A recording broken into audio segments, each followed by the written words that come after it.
Hi, this is Paul Platt, this Good News Broadcast. I'm speaking to Homira Cellier. Hi, Homira. How are you? I'm fine, Paul. Thank you. There is like a cell phone next to one of our phones which is making buzzes, but I'm doing fine. Thanks a million. You know what? I guess we have to work under all conditions in life, and even if some of those conditions are quite serious. We're going to talk actually about a quite serious condition in the world that is I guess, true to your soul, through your body, and every part of you. You're involved with something called Innocence in Danger. Absolutely.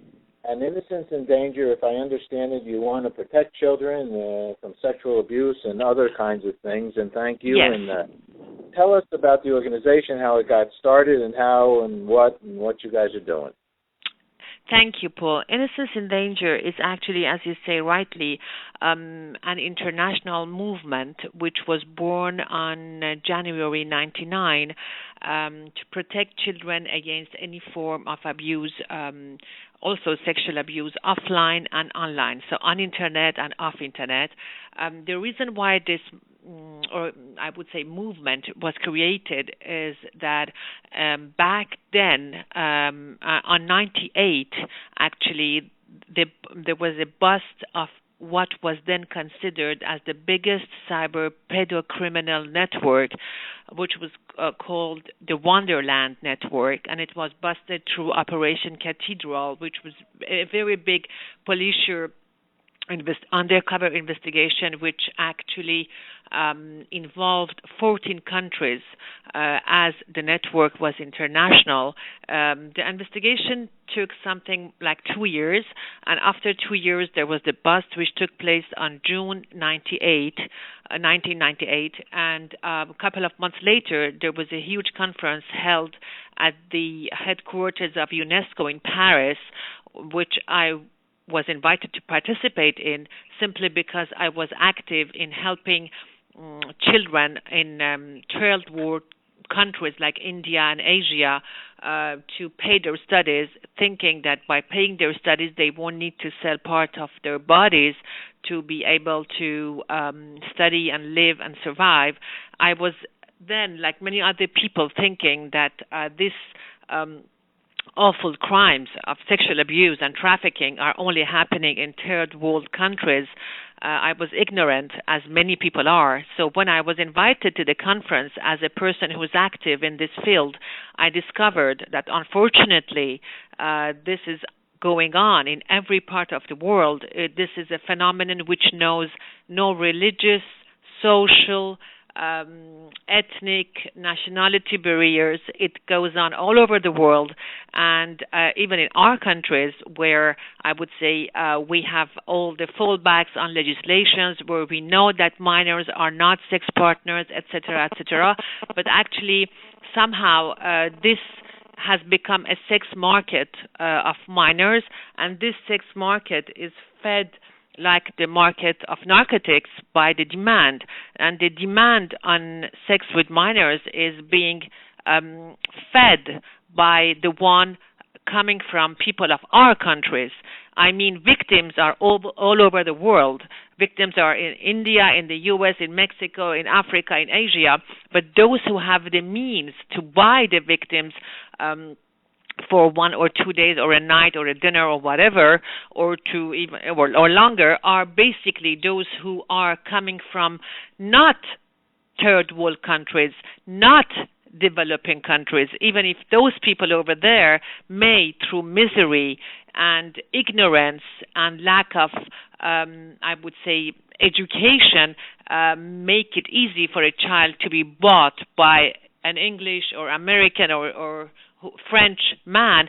They are the providers, they are the pimps, and this doesn't excuse them at all. All I'm saying is that it's people from our countries where there is education who are basically 70-80% of those who feed this market.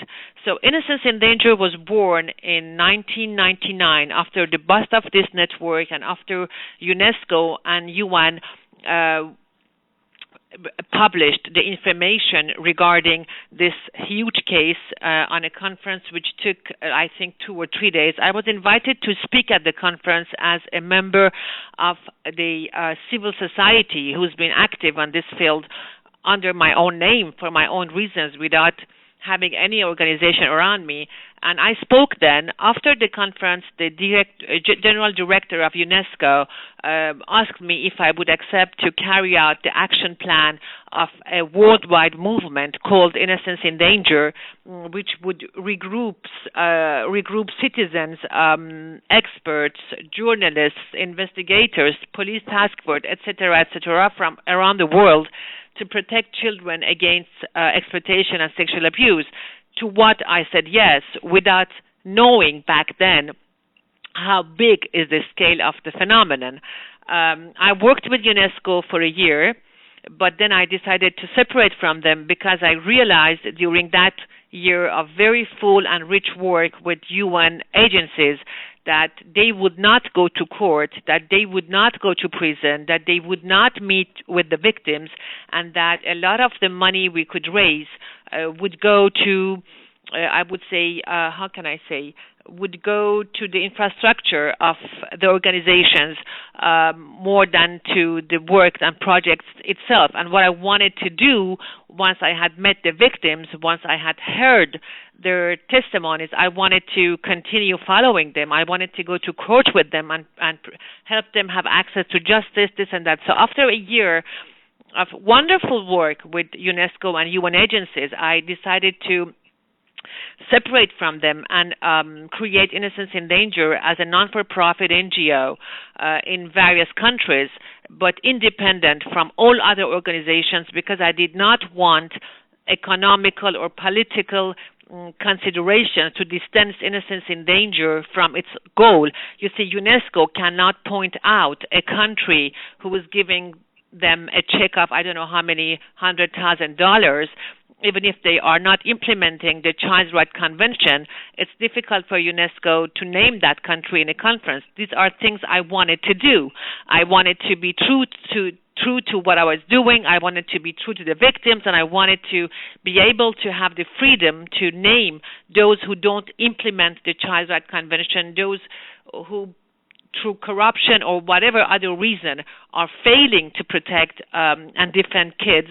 So I created Innocence in Danger in April 2000, and now we are active around the world. We have 12 offices. My decision was to start with countries where, first of all, there is enough legislation to know that a child is not a sexual partner. Second of all, where there are enough task force and I would say juridical barriers and legislations which for us are backfalls. We can say it's forbidden through law, and this is the case of civilized and developed countries. I did not want to start with countries where there is no legislation, where hunger and ignorance will make it more difficult for me to reach our goal. So this is why I started with France, then Germany, then the US, then Switzerland, and then afterwards, obviously, Colombia, which is a country where kids need help, Lebanon, and Morocco, and very lately the UK. So we basically identify, victims are identified, whatever mechanism, it will be too long or I will tell you if you want to know, but victims are identified, we rescue them, we study their cases, whether we go to court with them or not, because going to court or not will depend on the existence of juridical evidence. Sometimes there are juridical evidence, sometimes there are none. So depending on that, whether we go to court with them or we don't go, we will accompany them, we will help them to have access to justice, to medical care, psychological care, and most of all to what I would call reconstruction mechanism through summer camps, but they are not actually only in summer, but through holiday camps we have created based on equine therapy and art therapy in 4 countries, also in the U.S. So I've been doing this since 2002. this when I say this, I talk about the art therapy and equine therapy sessions. The results are beyond what classical therapies can do, and this is why a study is ongoing on the results of our therapy reconstruction sessions, and the results will be published in a year time. It's a 3-year study which has been sponsored by Springer Media Magnet Group in Europe. And I stop here. I wait for your questions. Sorry, because I can't go on. I'm sorry. No, it's fine. It's good. You answered all my questions almost. I have which is very good. You know what you're talking about. This is your passion. This is your concern. This is your love and your happiness when you're able to help somebody in need, who's in need, and who has nobody to turn to. Let me ask you a question. One question is a practical question, because in the sense of a helpline. So I see you have a helpline. Is that right? Is that in the your UK. Helpline? We have one helpline in the UK, which is a juridical helpline, only juridical. We have another helpline in Germany, nationwide, in both cases. In Germany, it is for people who have people or witnesses of abuse, abused kids who want to call, or witnesses of abuse who want to call, or even pedophiles who ask for help. This is another nationwide helpline which is based in Germany. And then, of course, in every country we have a phone line, which is not a helpline, but people who call in, they can find somebody who will direct them, answer them, and advise them.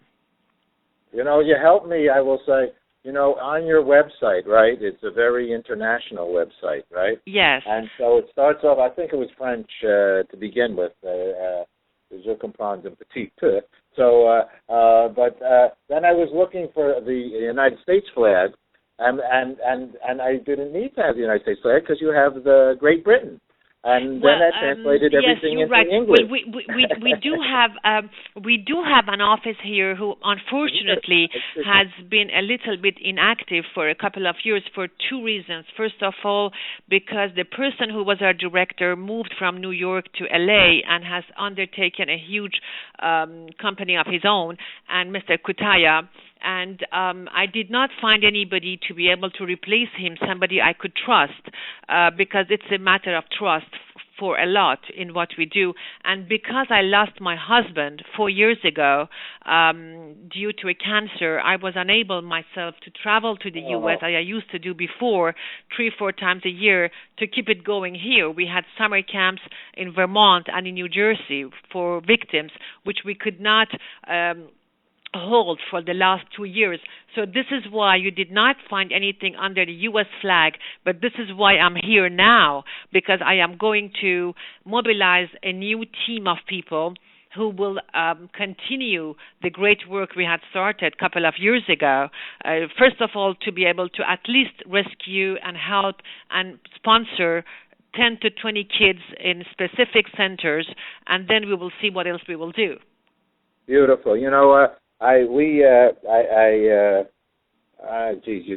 congratulations on this kind of work. Thank you. And, you know, our audience is quite aware of this because I speak very often. I know you know Melanie Seibend and her yes, I do. media organization. You know, I've spoken many, many times, and they've been here, and we've done many stories on them. And, you know, that's where you get to learn. Education is where the world gets to learn that there is sexual concern, abuse, you know, thievery, and all these terrible things happening right underneath your own nose. Yes. And by waking the world up, which is what you're doing, more people in the world know that this is happening, and maybe when they see it, they'll figure out a way to help to alleviate it. So exactly. Because you see, I think ignorance is what becomes the power of predators. Ignorance of the public it's what gives them power. And then next to ignorance is indifference, because people do not realize that what happens to these kids who are these kids, all the victims, and their numbers are huge, unfortunately, are the future of humankind. They will grow. They will become decision makers. They will maybe marry our kids.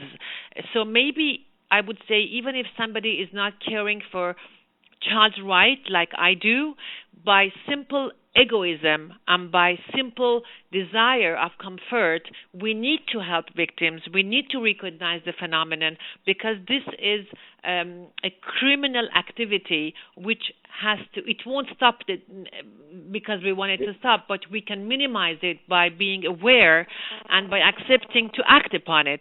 And just one thing for you to know is that I'm working right now with a journalist on a motion movie to share some parts of my experience and what I have seen with my own eyes, to make a motion movie out of it, to be able to share what is much easier to share with the public at the large, with a big number of people around the world, because I know this is not a happy subject. I know many people turn their backs to this subject, but turning our backs won't resolve anything.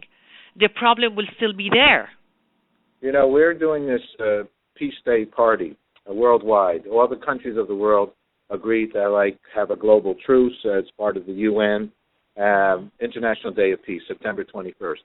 But when I speak about peace, peace equals violence, and violence is what we're talking about, and what you and I are talking about, right? This is violence. This is violence. I agree. And this is unpeaceful. In essence, this being resolved and people not committing these kinds of crimes makes the world a more peaceful place, right? Absolutely. You are so right. It's not nice things. So you have a website, very good, and we'll link over to that. Last question, what's good news for you? Well, good news for me, honestly, today would be that the movie becomes a reality, because I think it will be an awakening for the entire world. I just would wish that people would accept that talking about this problem should not be a taboo anymore. We owe this to our children. We have to fight for their rights. And turning a blind eye on this topic simply because we don't like it is criminal towards our duties, towards our future, towards our kids. So my wish is to break the silence, is to break the taboo around the subject.